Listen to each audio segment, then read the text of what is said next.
이제 수능 시험도 끝났습니다. 우리 고3 학생들이 대입 지원을 계속 하고 있는데 이 시험을 치른 학생들이 가장 기다리는 거죠. 그것은 아마 합격 통지일 것입니다. 또 다른 또 취업을 위해 시험을 치른 수험생들도 역시 그 합격 통지를 기다리고 있는 것이죠. 합격의 기쁨이라는 것은 그것을 누려본 사람들은 아마 알 것입니다. 정말 좋은 거죠. 합격이나 불합격이나 이 기로에서 합격되었다는 소식은 참 기쁜 것입니다. 그것을 기다리고 있는 것이죠. 시험을 치른 학생들은. 또 직장인들은 매달 무엇을 기다립니까? 한 달 일하고 나서 봉급날을 기다리지 않겠습니까? 일한 대가를 또 받는 그날. 또 간혹 이제 몇 달에 한 번씩 주는 보너스가 있다면 그 보너스도 기다릴 것이고, 연말이 되면 직장에서 이제 또 승진 이런 것들이 기다리고 있지 않습니까? 또 그 승진되기를 기다릴 것입니다. 사업하시는 분들은 큰 계약을 맺는 것을 기다리죠. 그리고 이제 계약대로 잘 매출이 커지고 또 영업이익이 있는 것, 이런 것들을 기다릴 것입니다. 그 젊은이들이 또 다른 사람들 남녀간에 서로 사랑할 때 가장 기다리는 것은 뭐 만나고 또 헤어지고 또 만날 것을 기다리고 계속 그러는 과정을 단축하고 이제 계속 함께 있는 결혼과 그래서 하나 되는 그것을 기다릴 것입니다. 또 질병에 걸리면 어떻습니까? 병이 낫기를 막 기다리지 않습니까? 치유되기를 기다리죠. 또 군인이 무엇을 기다리겠습니까? 제대하는 것을 기다리겠죠. 그리고 가끔 또 면회나 또는 어떤 외박, 또 그런 휴가 이런 것들을 기다리고, 군인의 부모도 그 사랑하는 아들이 빨리 이제 제대 안전하게 제대하기를 그렇게 기다릴 것입니다. 이 추운 겨울에 모든 삼라만상 생물들도 기다리는 것이 있을 것입니다. 따뜻한 봄이 되기를 기다리고 있는 것이죠.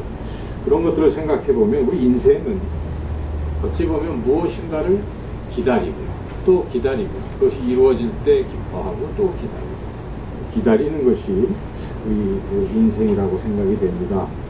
이제 성탄절 며칠 남지 않았습니다. 이 성탄절도 사람들은 그날이 될 때까지 뭔가를 기다리고 있는 것이죠.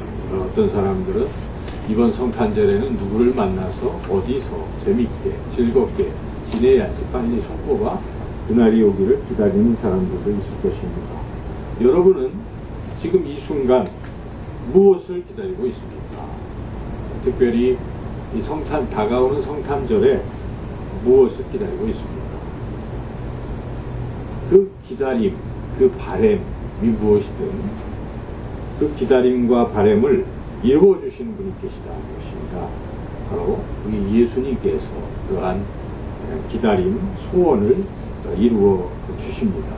그렇다면 우리가 이 성탄절에 가장 기다려야 할 것은, 우리의 소원보다 더 기다려야 할 것은 아마도 그 소원을 이루어 주신 예수님이 아닐까 생각이 듭니다. 정말 우리가 기다려야 할 분은 예수님이십니다. 오늘 이 성경 말씀은 바로 그 예수님, 우리가 가장 기다려야 할 예수님에 대한 그러한 말씀입니다. 오늘 본문에 시므온이라는 사람이 등장하고 있습니다. 시므온은 예수님이 태어날 그 당시에 살던, 예루살렘에 살던 사람인데, 오늘 성경은 그분이 아주 의롭고 경건하다 그런 사람이라고 기록하고 있습니다. 그런데 이 시므온이 지금 무엇인가를 기다리고 있다는 것입니다. 오늘 본문의 첫 시작하는 25절 말씀을 다 같이 함께 읽어보겠습니다. 예루살렘에 시므온이라 하는 사람이 있으니 이 사람은 의롭고 경건하여 이스라엘의 위로를 기다리는 자라. 성령이 그에게 계시니라. 예, 시므온이 뭘 기다립니까? 이스라엘의 위로를 기다리고 있다 하는 것입니다.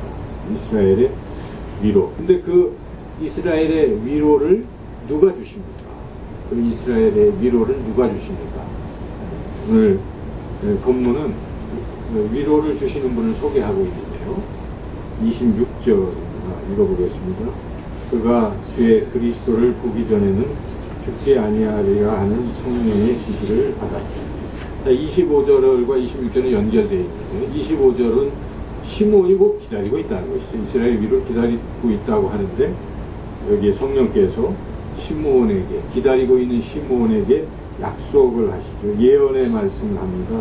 네가 주의 그리스도를 볼 것이다. 너 죽기 전에 주의 그리스도를 볼 것이라고 약속을 하고 있는 것이죠. 왜 이렇게 이 말씀을 하셨겠습니까? 네가 기다리는 이스라엘의 위로를 이룰 분이 바로 예수님이시다. 이걸 말씀하는 것입니다. 네가 그분을 배울 것이다. 그러므로 우리는 이 기다리는 시몬이 기다리는 이스라엘 위로는 바로 예수님께서 이루어 주신다 하는 것을 오늘 본문을 통해서 분명히 깨달을 수 있습니다. 마찬가지입니다.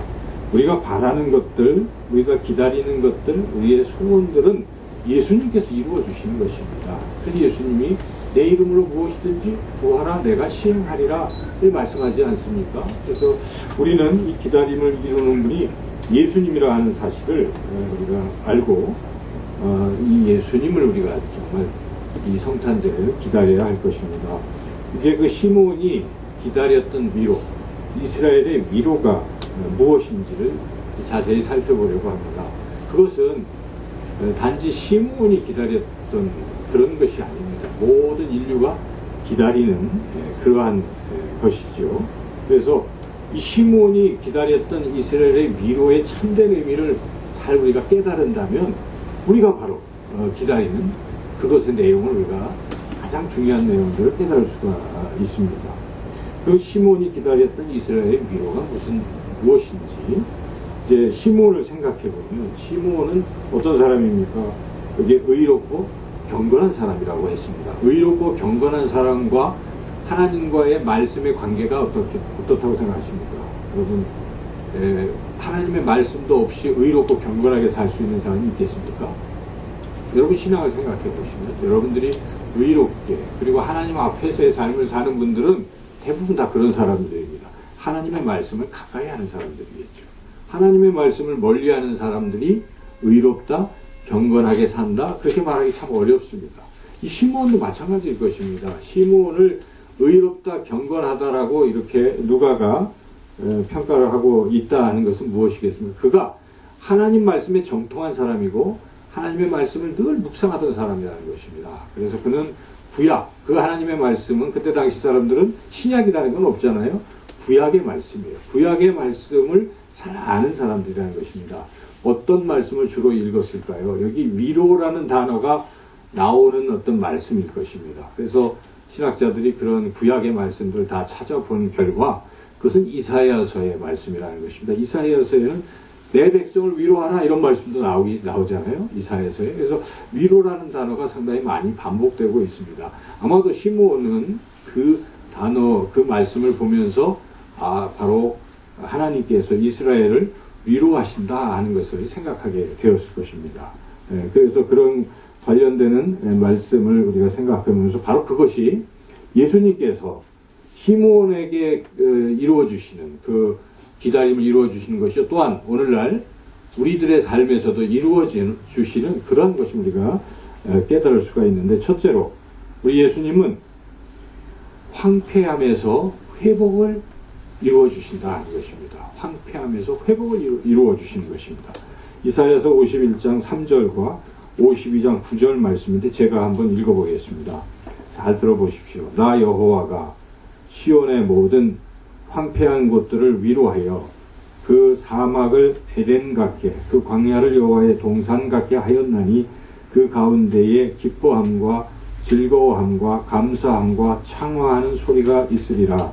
너 예루살렘의 황폐한 곳들이 기쁜 소리를 내어 함께 노래할지어다. 이는 여호와께서 그의 백성을 위로하셨고 이스라엘을 구속하셨음이라. 이사야서의 이 두 가지 말씀을 우리가 생각해 보면 지금 시몬이 생각하는 이스라엘의 위로가 무엇이겠습니까? 그 황폐했던 것이 회복되는 것이라는 것입니다. 이스라엘 백성은 지금 황폐한 상황입니다. 바벨론 포로에 끌려갔을 때 실제로 예루살렘은 정말 황폐했죠. 사람들이 없고 하니까 사마리아가 침략하고 아주 황폐한 땅이었고 그들이 돌아왔지만 그 이후에도 그들은 여전히 주권을 회복하지 못하고 결국은 흘러 로마의 압제를 받는 땅이 되었습니다. 그래서 백성들은 다 지금 황폐한 상태, 영적으로나 모든 면에서 황폐한 그러한 상태인 것입니다. 그런 상태에서 시므온이 이 구약의 말씀을 읽으면서 무엇을 기대하고 있는 것입니까? 이사야가 이사야를 통해서 하나님이 약속해 주셨던 그대로 지금 이 조국 이스라엘이 황폐함에서 벗어나서 회복되는 것, 그것을 통해서 하나님 위로하시는 것, 이것을 기다렸을 것입니다. 그래서 이 시므온은 그렇게 기다렸는데 드디어 성령님께서 네가 예수님을 이제 만나게 되고 그런 것들이 그 위로를 얻게 될 것이다, 이렇게 약속을 하셨는데 과연 그대로 그가 기다리다가 예수님을 만나서 그 위로함을 얻게 되었다는 것이죠. 계속해서 26절에서 28절 말씀을 함께 읽어보겠습니다. 그가 주의 그리스도를 보기 전에는 죽지 아니하리라 하는 성령의 지시를 받았더니 성령의 감동으로 성전에 들어가매 마침 부모가 율법의 관례대로 행하고자 하여 그 아기 예수를 데리고 오는지라 시므온이 아기를 안고 하나님을 찬송하여 이르되, 지금 바로 예수님을 만나 뵈서 이런 황폐함에서 회복됨으로 이제 벗어나게 되었다는 사실이죠. 시몬이 기다렸다가 지금 아기 예수를 안고 그 뒤에 이제 막 찬송하는 것은 회복에 대한 확신을 갖게 됐다는 것을 말씀하고 있는데, 이와 같은 것입니다.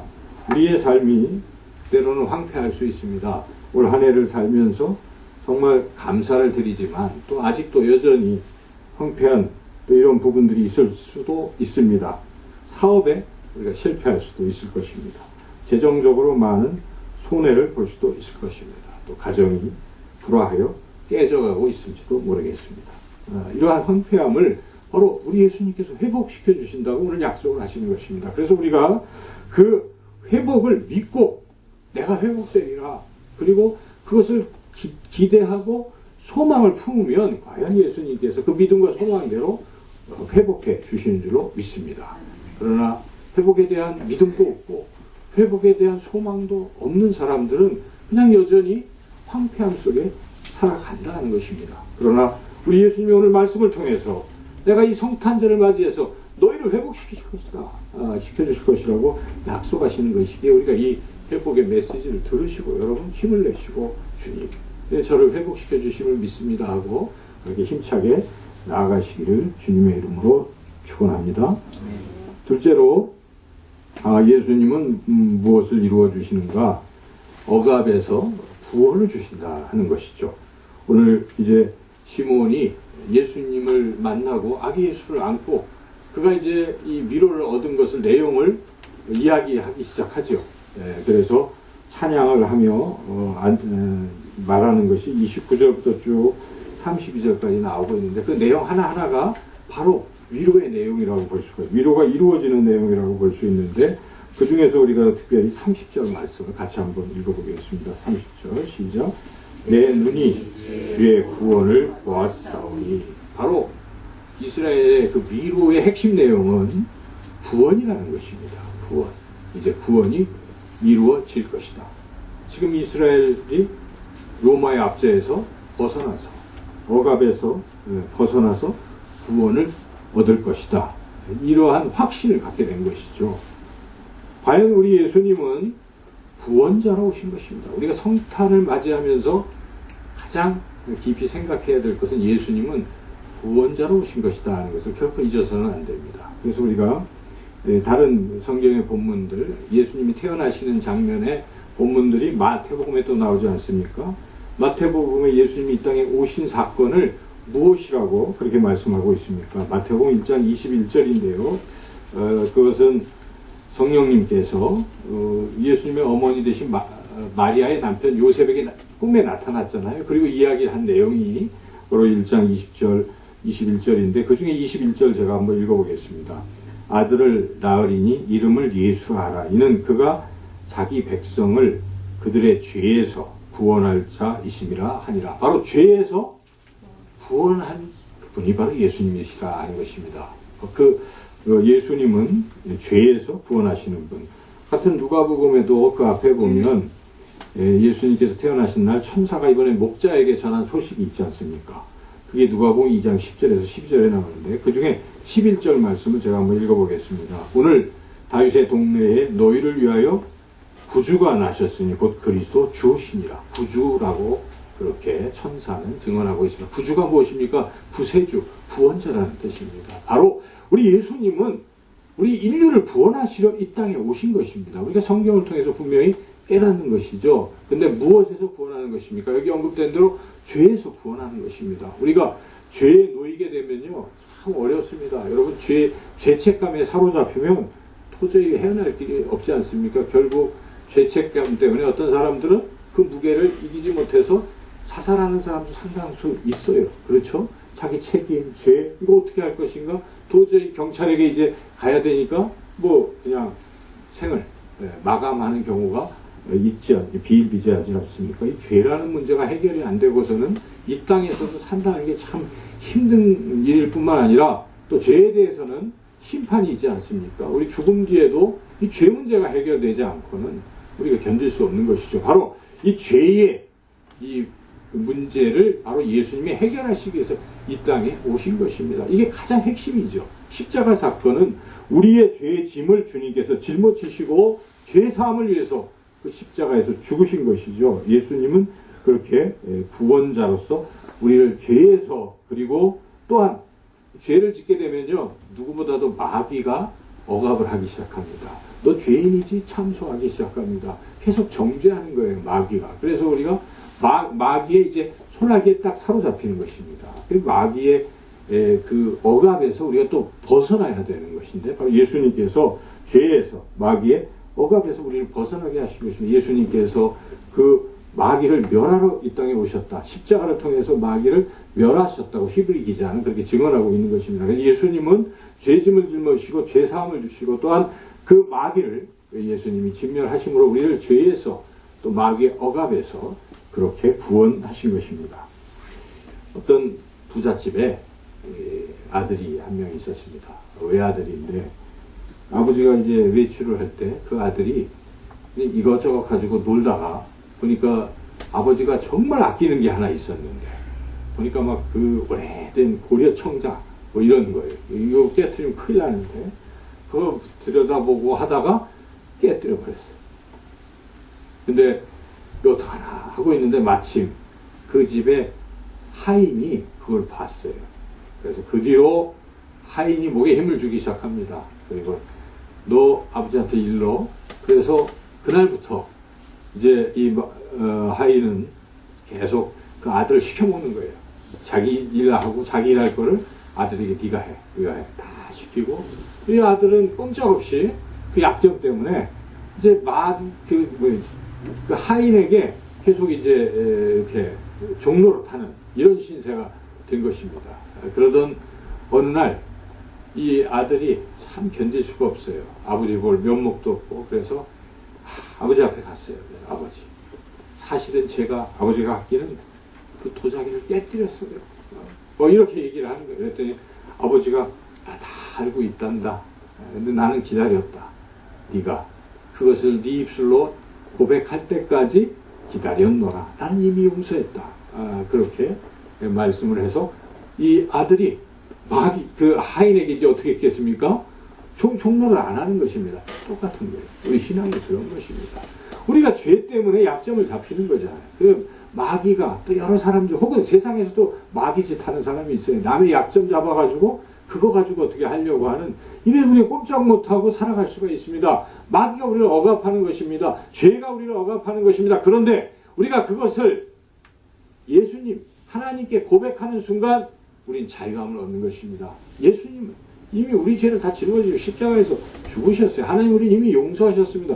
동에서에서 먼 것 같이 아비가 자식을 불쌍히 여기는 것 같이 그렇게 우리를 불쌍히 여기시고 우리의 모든 죄, 우리의 죄짐을 바다 깊은 곳에 빠뜨려 주시는 분이 예수님 하나님이십니다. 그러므로 우리는 우리의 죄 사함을 받음을 확신하고 혹시 우리가 짊어지고 있는 죄짐이 있다면 하나님 앞에 그 죄를 고백하십시오. 고백하는 순간 우리는 진정한 자유함을 누릴 수 있다는 것입니다. 예수님은 그렇게 우리를 죄에서 또 마귀의 억압에서 자유케 하신 분이십니다.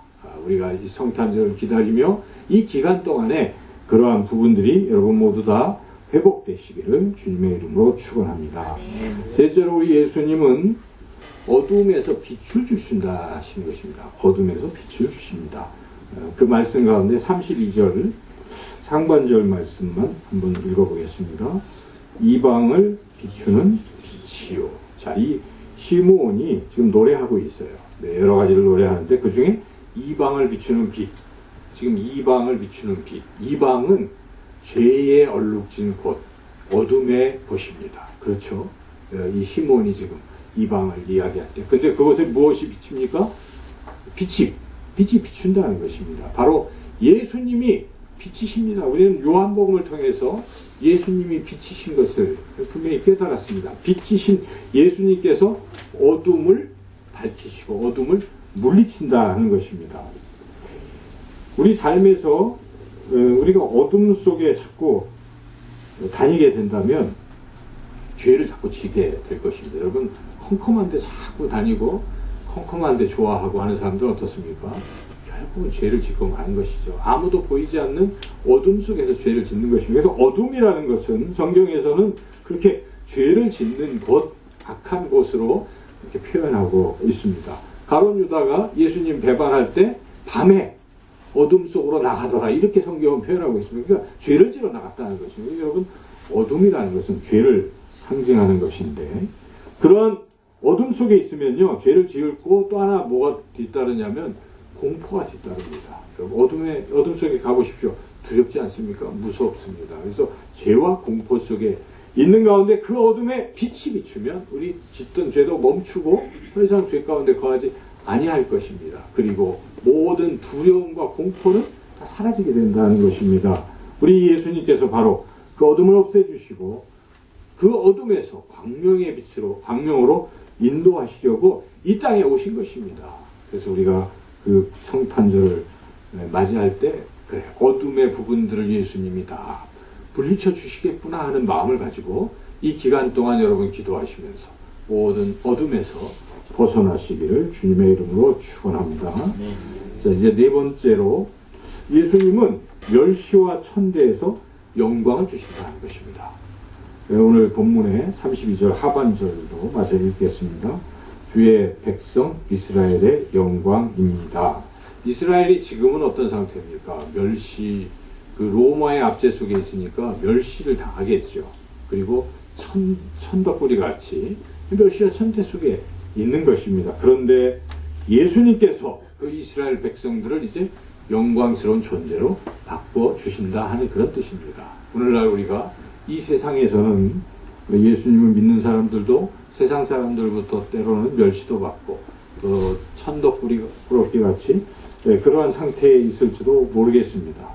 지금 그런 상태에 누군가 있다면 이 말씀을 우리가 깊이 묵상하시기를 바랍니다. 묵상하면 주님은 이러한 멸시와 천대에서 영광으로 바꿔주시는 분이시구나. 이것을 우리가 깨닫게 되는 것이죠. 다윗이 그것을 깨닫고 고백하는 그 말씀이 있습니다. 그것이 시편 23편이죠. 여호와는 나의 목자시니로 시작하는. 지금 다윗은 이 많은 원수와 이런 적대적 세력에 의해서 굉장히 어려움 속에 있었어요. 그러다가 문득 이 양치는 목동을 보고 양들을 보면서 생각이 난 것입니다. 하나님이 나의 목자시니 지금 원수 대적이 나를 해치지 못할 것이다. 그리고 반드시 나를 이러한 멸시 천대 속에서 영광스럽게 할 것이다 하는 소망을 갖게 되었다는 것입니다. 그래서 시편 23편 5절에서 다윗은 이렇게 고백합니다. 주께서 내 원수의 목전에서 내게 상을 차려주시고 기름을 내 머리에 부으셨으니 내 잔이 넘치나이다. 원수의 목전에서 어떻게 하셨습니까? 우리 하나님께서 목자 되신 하나님께서 큰 상을, 잔치상을 한 상 베풀어 주신 것입니다. 원수가 보고 있는 것이죠. 하나님이 함께 하시고 그리고 머리에 기름을 부었다는 것은 높여주었다는 것입니다. 그러므로 다윗은 자신이 왕이 되고 높아질 것을 기대하는 것이죠. 그렇게 될 것을 믿게 된 것이죠. 그렇게 고백하는 것입니다. 그렇습니다. 우리가 때로는 세상에서 멸시를 당하기도 하고 그러한 천대를 받기도 하고 이런 상황일지도 몰라도, 그러나 예수님을 믿는 사람들은 예수님께서 반드시 높여주시고 내 잔이 넘치게 그렇게 하여 주실 줄로 믿습니다. 그러므로 여러분, 힘든 가운데서도 이 성탄절을 기다리며 주님이 그렇게 하시는 분이구나, 나를 영화롭게 하시는 분, 설령 이 세상에서 그럴지라도 내가 이제 나중에 나를 거룩하고 또 영화롭게 하실 것이다 하는 그런 기대감을 갖고 사는 사람들이 바로 크리스찬인 것입니다. 그런 영화롭게 되기를 소망하고 살아가시기 축원합니다. 다섯째로, 예수님은 불안에서 평안을 주시는 분이시다 하는 것입니다. 여러분, 이 시몬이요, 기다리면서 사실은 불안하기도 했을 것입니다. 이거 기다리는데 이루어지지 않으니까 여러분 초조하잖아요. 어떤 여러분 목표가 있는데 이게 이루어지지 아니하면 어떻습니까? 불안하고 초조한 것입니다. 그런데 이루어지면 어떻습니까? 마음이 평안해집니다. 그렇죠. 성취가 되기 때문에 그렇게 주님은 평안을 주시는 분이시다는 것이죠. 이 시몬이 그러한 기다림 속에 어떤 초조함 속에 있다가 드디어 예수님을 만나고 평안을 누리게 되었습니다. 그것을 시몬은 이렇게 노래하고 있습니다. 29절을 같이 읽어보겠습니다. 주제여, 이제는 말씀하신 대로 종을 평안히 놓아 주시는도다. 이제는 기다린 것이 이루어졌으니 내가 평안하다, 이렇게 고백하고 있는 것이 여러분들의 입술에서도 그러한 고백이 나오게 될 줄로 믿습니다. 예수님은요 그런 분이세요. 그래서 우리가 예수님 믿는 게 기쁘고 신나는 것입니다. 그 성탄절이 즐거운 것입니다. 예수님이 그렇게 하실 것이기 때문에 특별히 무엇인가를 여러분들이 기다리고 있다면 믿음을 가지십시오. 소망을 가지십시오. 반드시 우리 주님께서 기도하고 또 주님과 동행하는 자들에게 그런 소원을 반드시 이루어 주실 줄로 믿습니다. 다가오는 성탄절은 그런 기대와 소망과 믿음으로 기뻐하며 즐거워하며 나가시는 여러분 모두가 되시기를 주님의 이름으로 축원합니다. 기도하겠습니다. 좋으신 주님 감사합니다. 우리를 이렇게 풍성한 길로 인도하신다고 약속하시오니 이제 다가오는 성탄절이 우리에게는 정말 기쁨의 시간이 되게 하시고 또 주님을 더욱 바라보고 또 믿으며 소망하여 모든 기다림 그 소원들이 다 성취되는 귀한 은혜를 베풀어 주시옵소서. 예수님의 이름으로 기도드리옵나이다.